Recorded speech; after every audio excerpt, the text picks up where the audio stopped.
So of course the question then becomes how? How do you do it? How do you do perspective taking? Well, first you need to understand the difference between visual perspective and emotional perspective.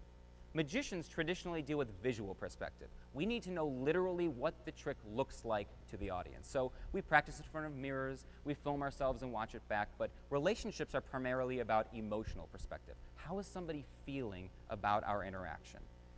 It seems like a difficult thing to do, to get to know someone's emotional perspective, but let's get back to Ed and his wife.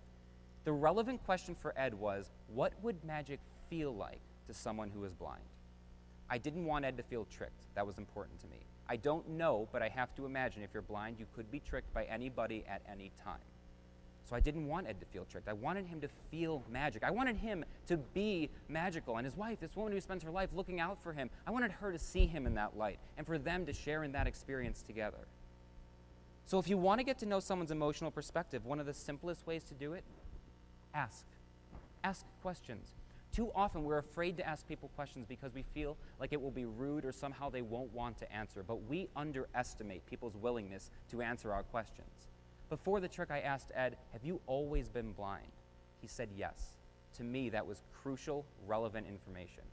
It seems that a person who has never been able to see will have a different perspective from somebody who had their sight and then lost it to accident or to illness. With Ed, I can't even use the language of sight. So by asking questions, I can adjust my tone, my demeanor, even my language, so that he feels understood and we can make a connection. Now, if you're going to learn this, it's important not simply to ask questions, but to listen to the answers and listen to understand. Don't just listen to respond or to reply. You've heard it before.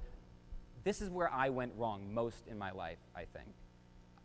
You've heard it before, and we're all guilty of it from time to time, but too often we listen to people only with the intention of coming up with something clever to say. So as soon as their lips stop moving, we can jump in and say our thing.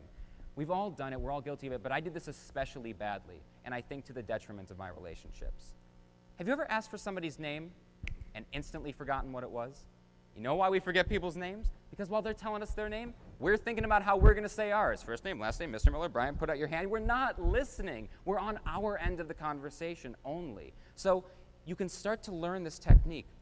Ask questions, listen to understand the answers. When you do that, I think you'll find you can make better, more meaningful connections with people, personally and professionally.